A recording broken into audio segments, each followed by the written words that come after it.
Welcome to Shift E platforms. आज के इस वीडियो में हम देखेंगे कि विंडोज़ 10 में कस्टमाइजेशन कैसे होती है और हम किस तरह से कस्टमाइजेशन कर सकते हैं, चाहे वॉलपेपर्स हो, थीम को चेंज करना हो या कलर्स को मॉडिफाई करना हो। ये सब आज की इस वीडियो में हम देखेंगे। तो कस्टमाइजेशन को शुरू करने के लिए हमें सबसे पहले सेटिंग्स में जाना होगा। सेटिंग्स में जाने के बाद आप देखेंगे कि पर्सनलाइजेशन का एक ऑप्शन आएगा हमारे पास। यहाँ पर डिफरेंट ऑप्शंस हैं, उसमें बैकग्राउंड सबसे पहले है। जब बैकग्राउंड पे क्लिक करेंगे तो हमारे पास ऑप्शन आएगा कि कौन सा बैकग्राउंड रखना है। हम सॉलिड कलर चूज़ कर सकते हैं, पिक्चर चूज़ कर सकते हैं, और अगर कोई अपनी पिक्चर रखनी हो तो उसको ब्राउज़ पे क्लिक करेंगे तो ब्राउज़ करने के बाद हम कोई अपनी पिक्चर चूज़ कर सकते हैं, या विंडोज़ में जो पहले से ही मौजूद पिक्चर्स हैं उनको यूज़ कर सकते हैं, या अगर हम चाहें तो सॉलिड कलर को भी यूज़ कर सकते हैं। सॉलिड कलर को भी कस्टमाइज करने का ऑप्शन हमारे पास मौजूद है। इस तरह से बैकग्राउंड जो है डेस्कटॉप का वो चेंज कर सकते हैं। और हाई कंट्रास्ट का भी ऑप्शन हमारे पास मौजूद है। विंडोज़ में पहले से ही होता था मौजूद, और विंडोज़ 10 में भी अवेलेबल है हाई कंट्रास्ट का ऑप्शन। ये देखिए, हाई कंट्रास्ट को अप्लाई करने के बाद हमारा जो पूरा कंप्यूटर है वो हाई कंट्रास्ट में चला जाएगा। इसको ऑन ऑफ यहाँ पर हम कर सकते हैं। बैक करेंगे, फिर देखते हैं नीचे ब्राउज़ में जाएंगे तो कोई अपनी पिक्चर जो होगी हम उसको भी यूज़ कर सकते हैं। कहीं पर भी जो जहाँ पर हमने हम पिक्चर्स को सेव रखा होगा वहाँ से हम पिक्चर चूज़ कर सकते हैं और वो पिक्चर हमारी बैकग्राउंड बन जाएगी। ये सॉलिड कलर्स हैं, ये पिक्चर्स हैं। और स्लाइड शो अगर हमने रखा तो फिर हमारे पास ऑप्शन आएगा नीचे कि कितने टाइम के बाद पिक्चर को चेंज होना पड़ेगा। उसके बाद स्ट्रेच वगैरह आपको पता होगा, विंडोज़ 98 से ही ये ऑप्शन हमारे पास अवेलेबल आ रहा है कि पिक्चर को स्ट्रेच करना है, सेंटर में रखना है, टाइल करना है, क्या करना है, जो भी हम चाहें वो कर सकते हैं। यहाँ से ये ऑप्शन भी हमारे पास अवेलेबल है। कलर्स पे जाएंगे तो आप देखेंगे कि जो कोई हमारी एप्लीकेशन ओपन होती है उसका जो कलर होगा वो वही होगा जो हमने यहाँ से चूज़ किया होगा। यहाँ पर लाइट और डार्क थीम का भी हमारे पास ऑप्शन है। अभी मैंने लाइट थीम रखी है तो आप देखिए system wise light theme apply हो गई। डार्क थीम रखेंगे तो system wise dark theme apply हो जाएगी। ट्रांसपेरेंसी इफेक्ट्स में जाएंगे तो इस पर यहाँ पर हम ट्रांसपेरेंसी ऑन ऑफ कर सकते हैं कि हमें ट्रांसपेरेंसी की ज़रूरत है या नहीं। फिर automatically pick accent colour from background, तो इस तरह से जो हमारा बैकग्राउंड होगा उसी में से कोई कलर ऑटोमेटिकली विंडोज़ चूज़ करेगा जो हमारी एप्लीकेशन वगैरह का बैकग्राउंड होगा, टाइटल का। और जो बैकग्राउंड होता है टाइल्स का वो भी उसी के हिसाब से चेंज हो जाएगा। नीचे कुछ कलर्स दिए गए हैं, हम उनको भी यूज़ कर सकते हैं। यहाँ पर भी मैं फिर से लाइट थीम रखता हूँ।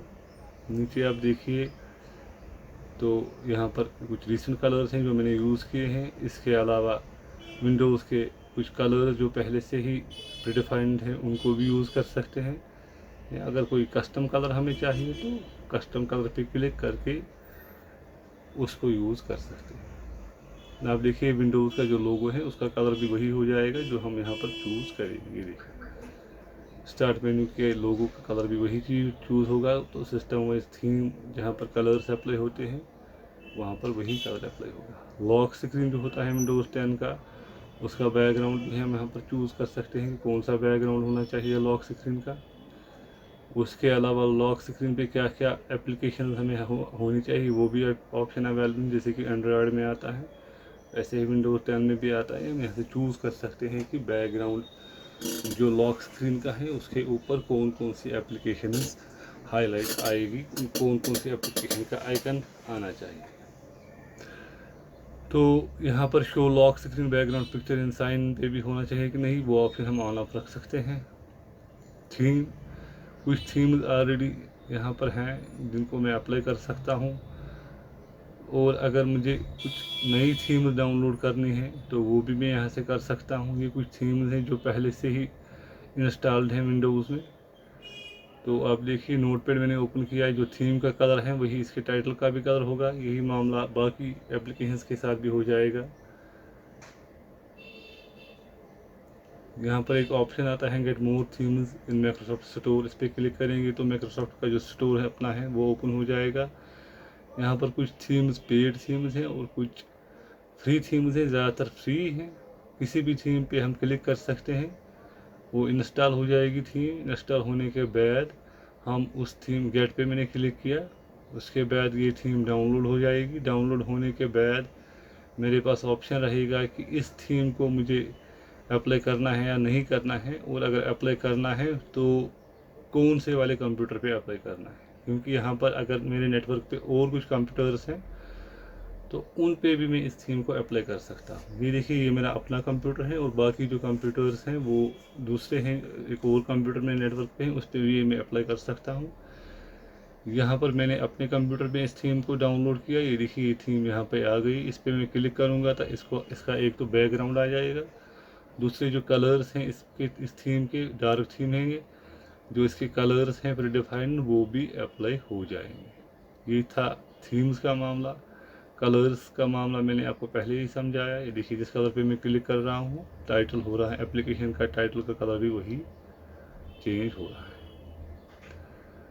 फ़ॉन्ट्स को कस्टमाइज़ करने का ऑप्शन भी है हमारे पास। फ़ॉन्ट्स पे अगर क्लिक करेंगे तो यहाँ पर कुछ फ़ॉन्ट्स अवेलेबल हैं जो पहले ही हैं, इंस्टॉल किए हैं मैंने कंप्यूटर में। और अगर मैं कोई नया फ़ॉन्ट इंस्टॉल करना चाहूँ तो उसको भी यहाँ पर मैं इंस्टॉल कर सकता हूँ। माइक्रोसॉफ्ट के स्टोर पे जाके वहाँ से कुछ और फ़ॉन्ट्स भी हासिल कर सकते हैं। फिर है स्टार्ट मेन्यू को कस्टमाइज़ करने का ऑप्शन। शो मोर टाइल्स तो ज़्यादा टाइल्स आएगी, इसको बंद करेंगे तो कम टाइल्स आएंगी। स्टार्ट मेन्यू भी जो टाइल्स का ऑप्शन है, ये देखिए टाइल्स कम ज़्यादा हो रही हैं। इसको ऑन ऑफ करने से ऐप लिस्ट चाहिए कि नहीं चाहिए, ऐप लिस्ट गायब हो गया, इसको मैंने ऑफ़ किया। इसको ऑन करेंगे तो ऐप लिस्ट ऑन हो जाएगा। रिसेंट ऐप्स का भी ऑप्शन है, इस पर क्लिक करेंगे तो रिसेंट ऐप्स आएंगी, और अगर इसको ऑन करेंगे तो रिसेंट ऐप्स आएंगी, इसको ऑफ करेंगे तो रिसेंट ऐप्स नहीं आएंगी। So most used apps, most used का ऊपर एक टाइटल आया, यहाँ पर मोस्ट यूज्ड ऐप्स आएगी। यूज़फुल स्टार्ट मेन्यू जैसा कि टैबलेट मोड में होता है या विंडोज़ 8 में होता था, वैसे ही पूरा स्टार्ट मेन्यू आएगा फुल स्क्रीन पे। और अगर इसको हमें नहीं रखना है, हमें डिफ़ॉल्ट विंडोज़ का स्टार्ट मेन्यू चाहिए, तो इसको ऑफ करेंगे तो फिर वैसा ही स्टार्ट मेन्यू आएगा। देखिए इसके अलावा हम चूज़ भी कर सकते हैं कि कौन कौन सा फ़ोल्डर दिखना चाहिए स्टार्ट मेन्यू में। अभी मैंने कुछ फ़ोल्डर्स को ऑन रखा है तो वो आते हैं। अगर और फोल्डर्स ऑन करेंगे तो और फोल्डर्स भी आएंगे, म्यूज़िक का फ़ोल्डर भी आएगा साइड में। तो ये देखिए साइड में म्यूज़िक फ़ोल्डर भी आ गया, पिक्चर्स का फ़ोल्डर भी आ गया, एक्सप्लोरर भी आ गया। जितने हम यहाँ पर ऑन रखेंगे उतने फ़ोल्डर्स आएंगे। ये था स्टार्ट मेन्यू। उसके बाद टास्क बार। टास्क बार जो है हमारा, इसको भी कस्टमाइज़ करने के ऑप्शंस हैं। लॉक रखना है, अनलॉक रखना है, जो कि राइट क्लिक पे भी हम कर सकते हैं टास्क बार को लॉक और अनलॉक। इसके अलावा टास्क बार को हाइड करना है या ऑन रखना है तो वो भी ऑप्शन यहाँ पर आता है।